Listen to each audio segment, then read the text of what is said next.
And we've got a couple of reasons for that. The first thing I want to do to open us up is take a look back in the Old Testament book of Deuteronomy, chapter 6, verses 4 through 7.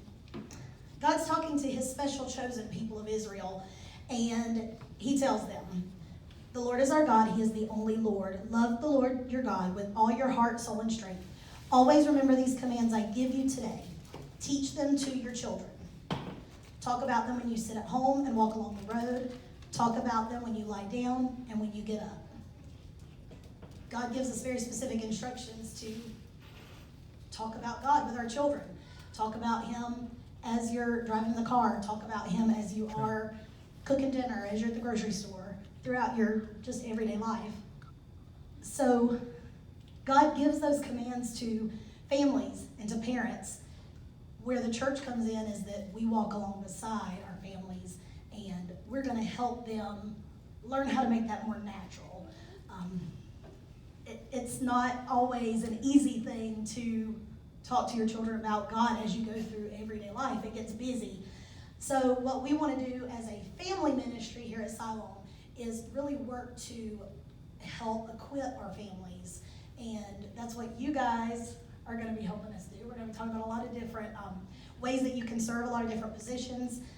And we're going to be giving you a lot of information. So just to kind of start off, we really want to almost do away with this idea of children's ministry as an isolated ministry. We really want to think in terms of family ministry. How can we support our families? How can we get them engaged not only with the congregation, but with each other? So family ministry means that we're integrating as much as possible in the church. That's why Rebecca and I are working together, and then Charlie's coming on. He doesn't talk much, but but we're working together to really integrate all of our ministries so that children's ministry is not childcare to keep the kids quiet while the grown-ups have worship, or nursery is just to occupy little ones. We want to start sowing those seeds of faith in them from the time they're little olive size, from the time that they're born. So we're going to be working together to help meet the needs of parents, children, young adults, and also our students that have special needs of all ages. And that's why we're kind of all working together here tonight. There are going to be some things that are unique to the two ministries, but one of the things that Rebecca and I bring to the table that's a little unique is that we've been school teachers, and we both have experience in public school special ed and also in general ed. And so we've seen how to serve students, whether they have special needs, whether they're neurotypical, and how to serve them in a school setting. And we're going to try to bring some of those strategies here to the church. And it's going to look a little different than things maybe that have been done before, but if everybody kind of works together and takes care of their own part, then we really feel like this is going to serve our families in a way that's effective, but also is a service to some of the families in the community. Take it away. All right, so I'm going to start with general volunteer policies. So we, obviously with COVID, we do ask that you take your health into consideration, and then also the health of others. So if you are sick, please don't come. Please call us, and we will find a replacement for you, because we would not like to spread sickness around. Another one is we can administer basic first aid.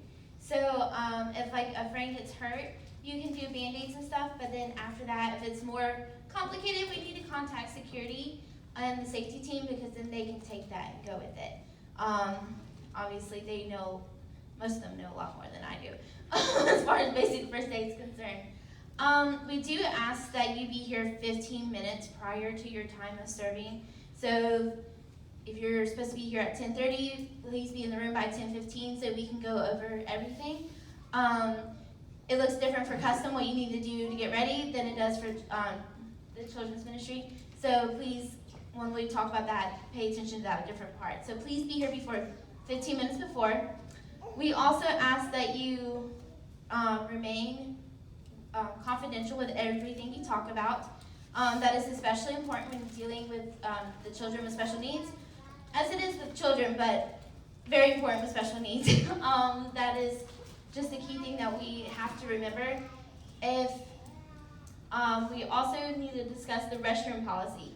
So I know with us it's 2 safe adults, and it is you have someone outside the bathroom and someone inside the bathroom if you have to go inside the bathroom.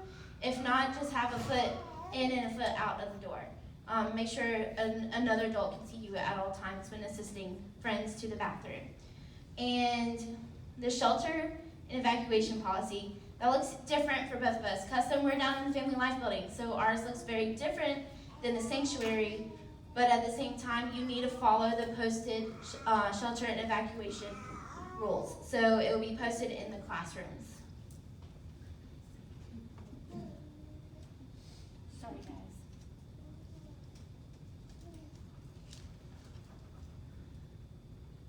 To talk about security, so the doors are going to be locked during the times that we are in session, just like they always have been. So if you're late, call one of us, text us, let us know, so that way one of us is in the room, or somebody's in the room for you, and then that way we can let security know that you will be late, and so that they can let you in, because that is top priority with us. And finally, each one of us, we have different scheduling. So I know she will get to you as far as the children's ministry is concerned, and I'll get to you as far as customs ministry is concerned. So if you are a one-on-one buddy with someone in children's ministry, you contact me, and then I'll talk to Faith, because I need to make sure I get someone scheduled in your place, even though you serve the majority of your time in the children's ministry. So we're going to talk about how that integrates, because if you're our one-on-one buddy, that's where you're going to be most of the time. Okay. So one of our church policies is that volunteers get background checks. I believe we decided every 3 years. If you're not sure if you have one of those on file, Ms. Jewel and I can check on that in the office. And there's going to be a place on your information sheet to check whether or not you think you need a current background check. This is not a in-depth, it's more of a screening, checking for felonies and... It's not fingerprints, but Right. It's like getting your basic information so you can check. We like to do that every 3 years just to keep tabs on our volunteers. That way we can, in good faith, look at our parents and say, the volunteers that are caring for your children have been checked. And one other thing I want us to go over before we all split up is thinking about children that might be in a dangerous situation. This is an area of children's ministry we don't really like to talk about very much, but it is very important to be aware of. As a church, our church policy is that we are to report any signs or suspicions of child abuse or neglect. Not only is that a church policy, but we are mandated reporters as agents of the church, which means we are required by law to report any signs of abuse or neglect. If a child comes to you and says something, that has to be reported. If a child comes to you and flat out says that something happened to them, that has to be reported. So your first order then would be to find a church staff member, and then we'll walk you through the next steps of what that means. Don't try to gather any information from that child on your own. Don't try to ask any questions. Don't speak to the parents. Just come find a staff member. Also, don't talk about it with other volunteers. It can be a very emotional thing if a child comes to you and says that something traumatic has happened to them. But one of the church staff members, myself, Rebecca, Charlie, or Pastor Eric or Pastor Troy, will help walk you through that situation and take you through the protocols of who to contact and what you need to say. For my volunteers, in your handbook, page 18, there's a page of definitions of abuse, and also some signs to look out for. I don't really want to take your time on that, but know that sometimes certain types of abuse are a little harder to spot.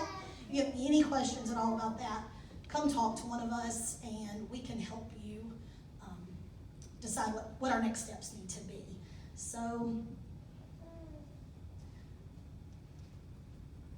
but do make sure that you are being completely confidential. Anything that a child tells you, if you hear anything from another volunteer, another staff, then make sure that that information comes to us as well. We want to make sure we are protecting the children and their families as much as possible. So, is there anything else we need to do all together? Okay, so I'm going to take a minute to talk about one-on-one buddies within the children's ministry. So what it will look like is there's a child that has been identified that may need a special buddy, whether or not they may have special needs or not, like a diagnosis. Just a reminder, I cannot diagnose. I have a degree in special education, I don't have that doctorate to diagnose, and neither does Faith. So we cannot diagnose, but we can identify children that may need special supports. So this one-on-one buddy, it looks different for each child. So you may be sitting there with visuals beside them, reminding them what they're about to do at the next time. You may be sitting there with schedule cards. You may be sitting there just kind of redirecting them away from what they were doing. So one-on-one buddies are very important, but you also need to make sure because at this point we're trying to consider them mainstreaming, which is we want them to be as typical as they can be. So you don't want to be on top of them and be like, hey, make sure you do this, make sure you do this, make sure you do this, but you want to be like, hey, let's not do this, and then just kind of step back and then make sure they are doing it. But we will have a very direct training on being a buddy, but I just wanted to throw it out there that if you wanted to volunteer mainly with the children's ministry, but you like the idea and are interested in becoming a one-on-one buddy, you can do that, because most of your time will be still spent in the children's ministry and not in our little quote-unquote self-contained class back in the Family Life building. So I think what we're going to do now, if you are specifically a custom volunteer and you plan on working exclusively with the custom ministry, Rebecca's going to take her team for some more specialized training in the small room right here. I'm going to keep the children's ministry volunteers here to talk more about the way things are going to be set up. So let's go ahead and y'all can take a minute to get settled.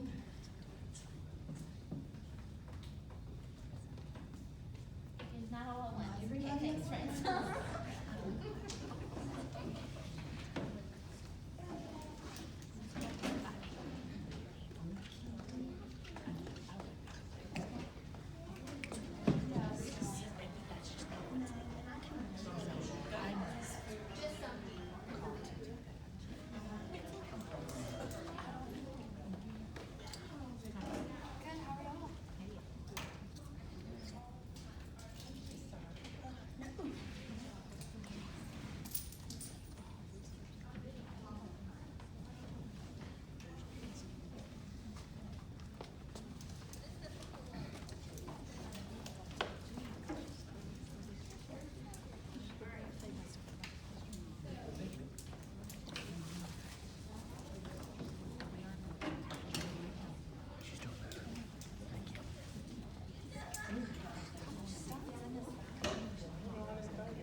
We have both Apple TVs going. Mine and Rebecca's in there, so our signals keep getting crossed. It's awesome. You're getting a children's ministry handbook. I was not sure how many to make, so if you don't get one tonight, I will run some extra copies, particularly for my neighbors. Does every family at least have one? Okay. Just to kind of go through. It's all right. I'll see him. I'll hand him back. Your primary points of contact for the kids at Siloam Station are going to be Charlie and myself. So if you need our cell phone numbers, they're up there. You can also reach us at the email address children@siloambaptist.org.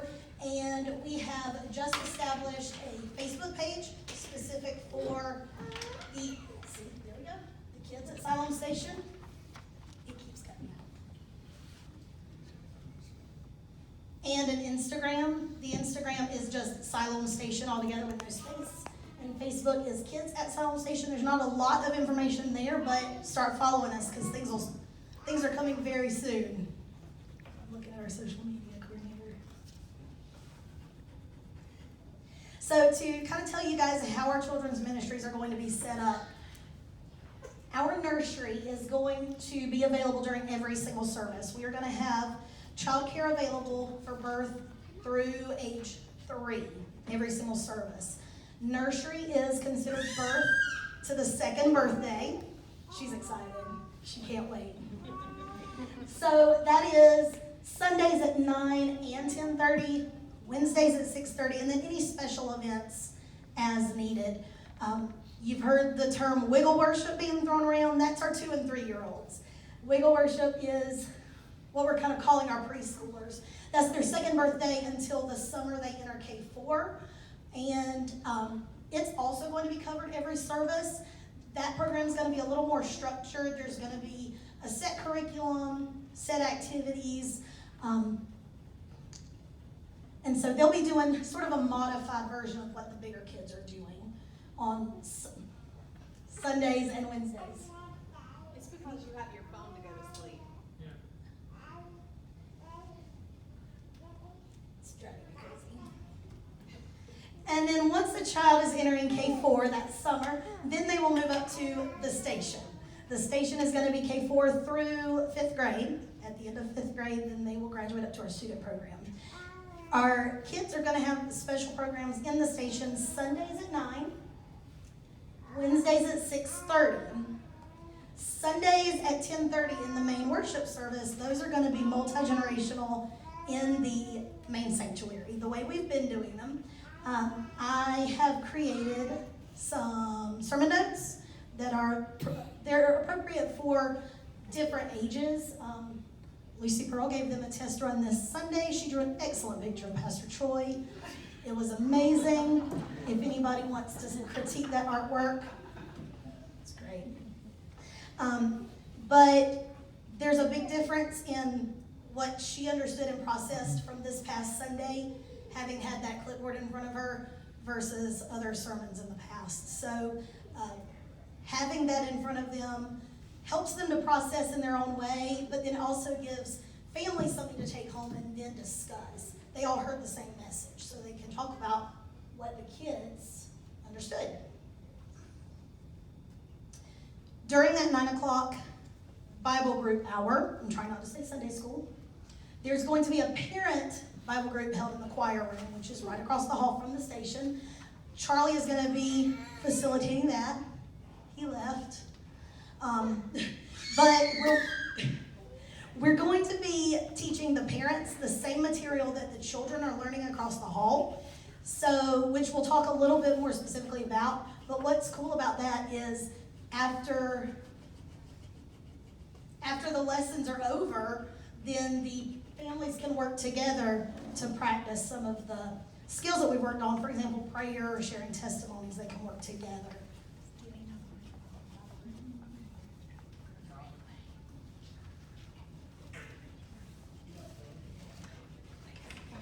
So now here is a little bit more description about the opportunities to serve, what we actually need from you guys. So we do need nursery workers. For that Sunday school hour, we do, I know we've had some teachers, I have not talked to them to see if they want to continue doing that. For the Sunday school hour, we do need 2 teachers who are going to serve on a permanent basis. For the 10:30 service, we're going to continue doing a rotation. Right now, we only have enough on a rotation for about 6 weeks of nursery workers, so we really need to add to that as many as possible. On Wednesdays, depending on how many people sign up for nursery, we can either do 2 teachers that are on a permanent basis, or we can do a rotation there. And then with Wiggle Worship, pretty similar. We need 2 permanent teachers for Wiggle Worship Sunday School. 10:30 service will be on a rotation. Wednesday, I would like to have permanent teachers. And for Sunday school on Wednesdays, you are going to have a curriculum that's provided. Doesn't take a ton of prep work, but it's given to you. It's really fun. It's very engaging. A lot of activities, lots of games. devotion for the bigger kids. Sundays at 9 o'clock. We need at least 3 volunteers, thereabouts, to work on a permanent basis. The lessons are presented in a large group, so I'm going to be the lead teacher in there. I'm not asking anybody else to really do any prep, but we need help with monitoring, crafts, games, restroom, and also to have small group discussions. We're going to find as we get into this curriculum that the small group times are really going to be where we see the growth with our kids. Wednesdays at 6:30, we need the exact same thing, but it doesn't have to be the same people. So if you want to work Sundays and Wednesdays, awesome. But it can be different people. Siloam Station volunteers don't have to give up their worship time. Volunteers in the station can be on the nursery or wiggle worship rotation. It's not necessary to pick one or the other. In fact, the more people on nursery rotation, the better.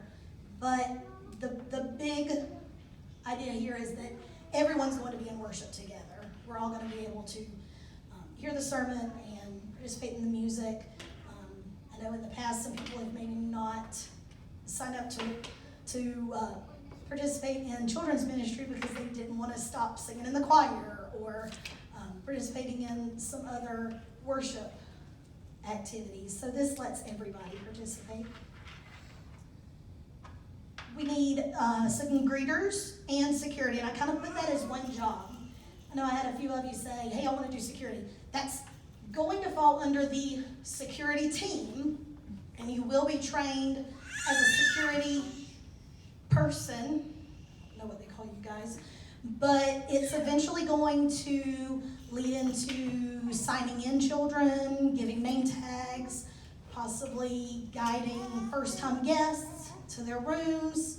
So the people who are on the security team, specifically for the children's area, as we grow, because we will, we're going to be incorporating the sign-in, whatever sign-in program we choose to use. Name tags, we're working on all that technology as we speak, right? Of course, one of the big draws for our ministry is going to be some seasonal events. Of course, we think about VBS, and we are getting ready to gear up for VBS very soon, believe it or not.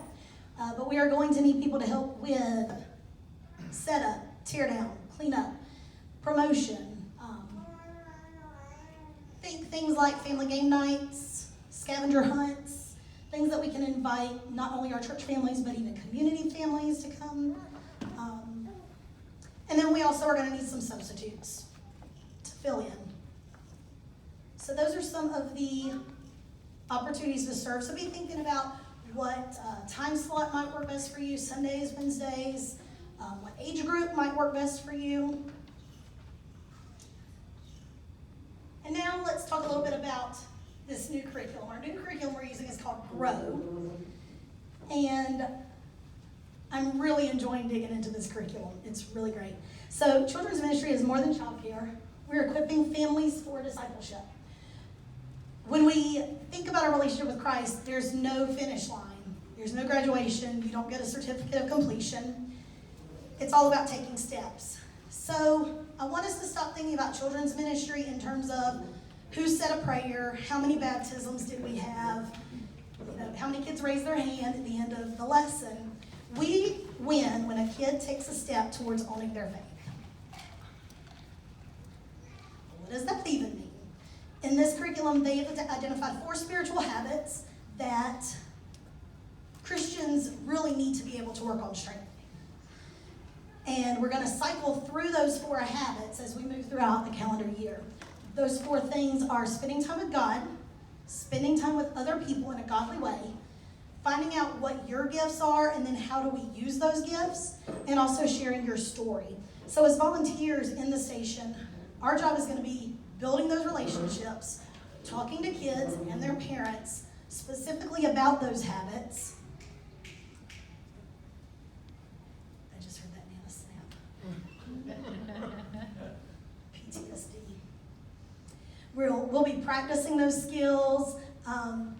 One of the ones that I've really enjoyed reading about is sharing your story and having the kids and the parents talk about their testimony together. Charlie and I realized that's not anything we've really talked about with our kids, was the story of our own salvations. So making parents kind of think through some of those discussions that maybe we haven't had. Famous last words. This is what it all boils down to. The last thing Jesus told his followers here on earth was to go and make disciples. Take your faith, pass it on, basically to duplicate yourselves. So instead of asking, what can we teach kids about God, we should change that question to, how can we help them live out their faith? It's not about isolated Bible stories. It's not about the flannel boards and the coloring sheets. While they're great and they teach us stories from the Bible, we really need to think more in terms of discipleship. It's a process best carried out in a community and developed through relationships.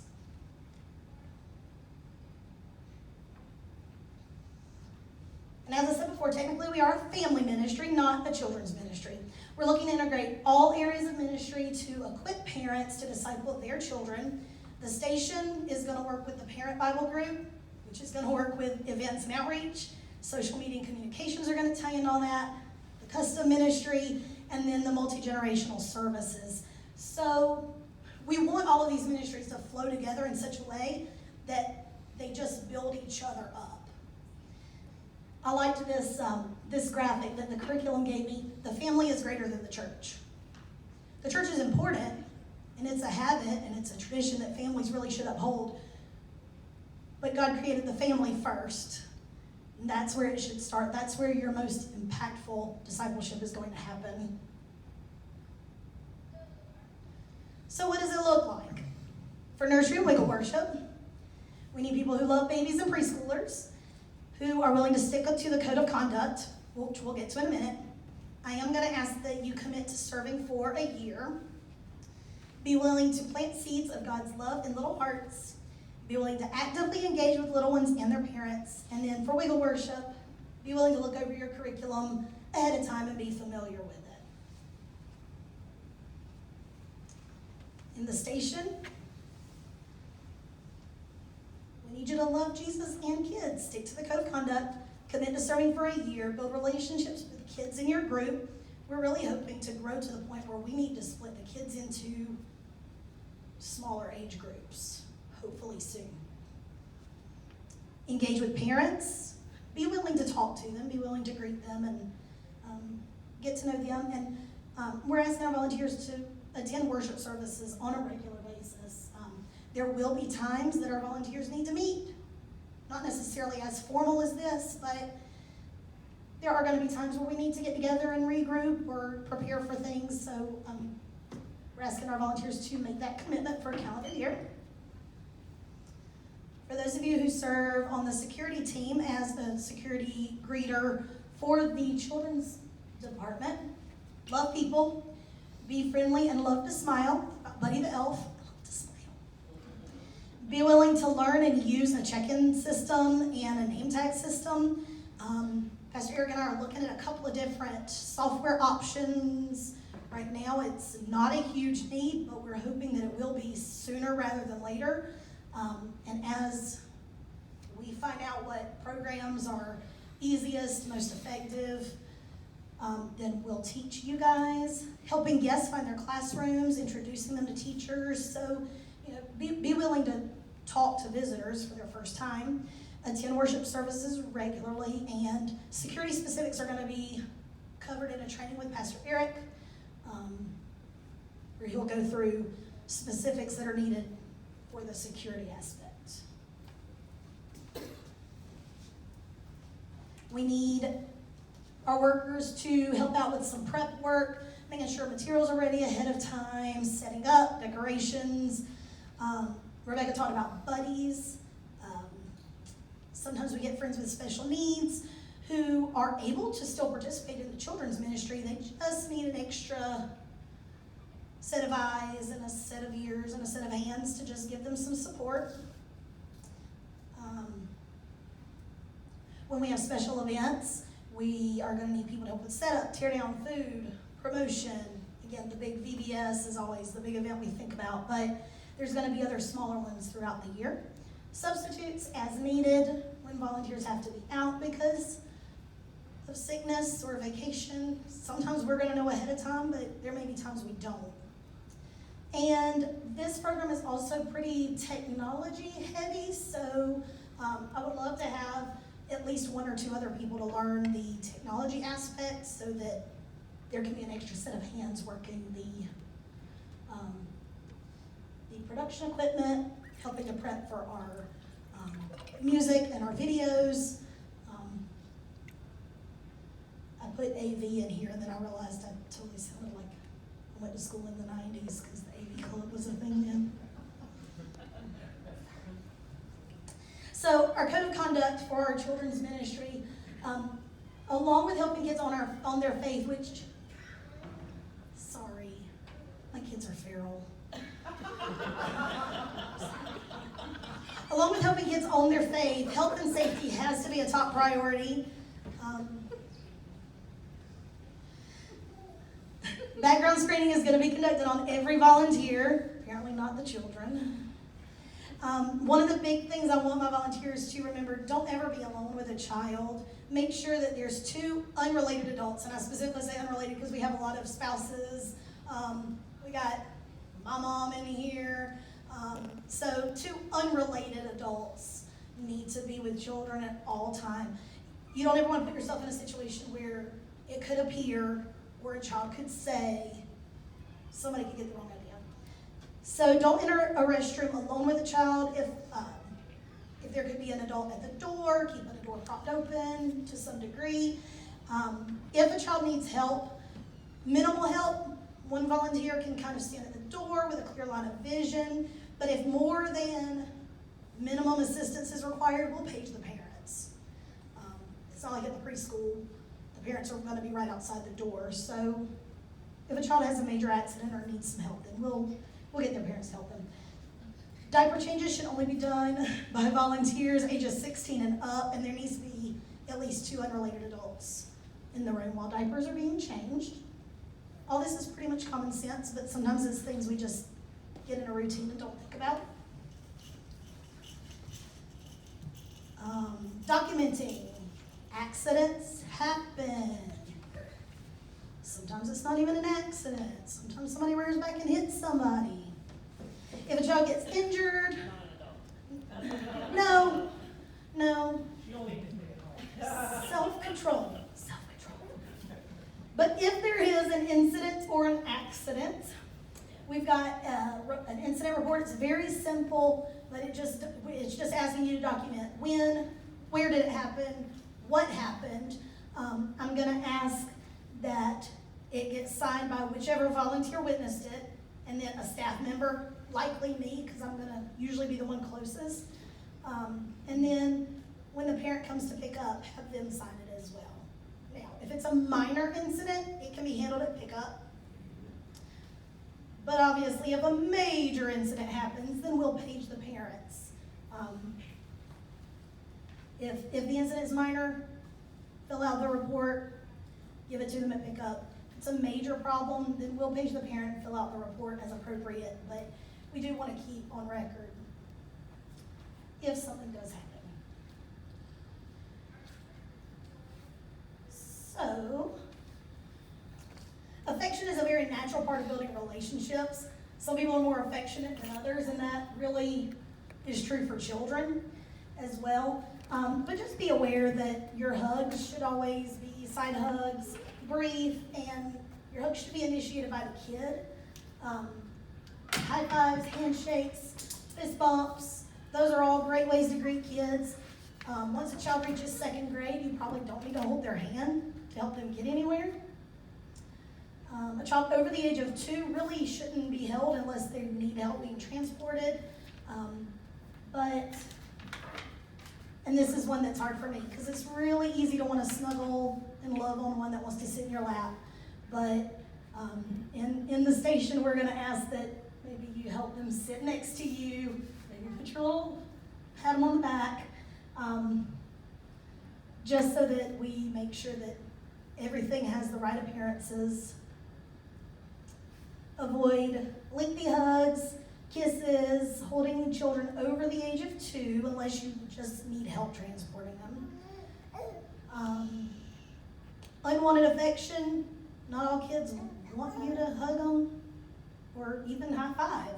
Some kids just want to wave and say hello and that's it. Piggyback rides, rough housing, tickling, we just don't want to do that. We already talked about reporting any abuse or any dangerous situations. If you look at page 18 in your handbook, it's got some definitions of different types of abuse.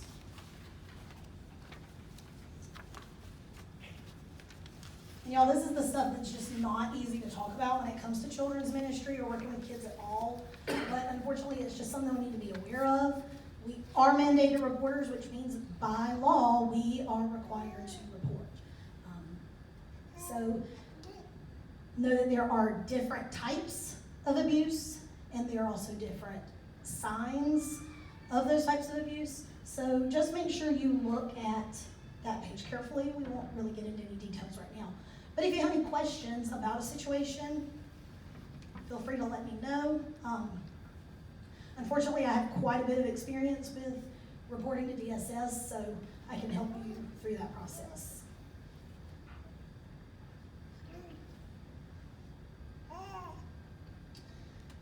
We always need to be aware of allergies. In fact, we even talked about this at the preschool today. No outside food should be brought into the children's ministry. Any food that needs to be purchased, our staff will take care of that for you.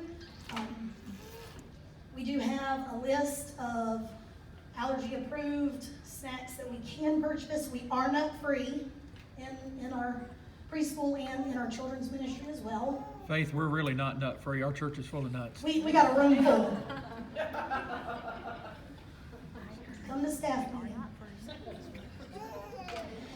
We're going to ask parents. By the way, that was from the head class. Yeah. Chief.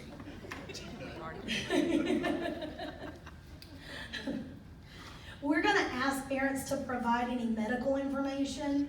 As a rule, parents are going to be good about that. They want us to know. But as I mentioned to our preschool staff today, we don't want to be the ones to discover an allergy for the first time. So we're not allowed to administer any medications as volunteers. Our parents should always be on campus anytime we have their children, so parents will be paged for any type of medical emergency. But hopefully if a child does have a medical issue, then they will be giving us that information. Discipline, as my children are loud. Discipline should always be positive and patient.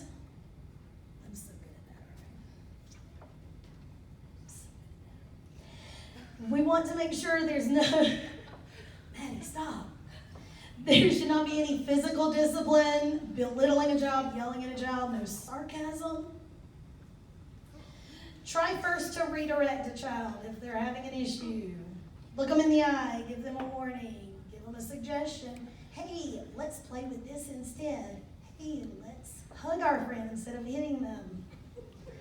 If that doesn't work, remove the child from the situation. Time out. No longer than a minute per year of age. So if a child is 5, they're going to go in timeout for 5 minutes. That doesn't work with 40-year-olds. For kids, 1 minute per age. And then if that still doesn't work, come get myself, Rebecca, Charlie. He's probably going to be more patient and positive than me. But, and then we'll help determine if we need parent involvement or talk to a family about another setting for their child. In closing, we want our volunteers to work hard, be kind, and be like Jesus. Those first 2 were always my classroom rules when I was in the classroom. Work hard, be kind. That pretty well sums everything up. Do your best, be here on time, be in your spot, Be kind and be like Jesus. Talk to the kids the way you would want other people to talk to your kids. Talk to parents the way you want teachers to talk to you. And remember that we're reflecting Jesus. We're going to be seeing a lot of families visiting for the first time, or new to the community, possibly visiting from our preschool. So we want to make sure that when they do come, that we're as welcoming and as warm as possible, so that they want to keep bringing their children. They want to keep engaging in our programs. So before I give you guys your information sheets, are there any questions? Yes.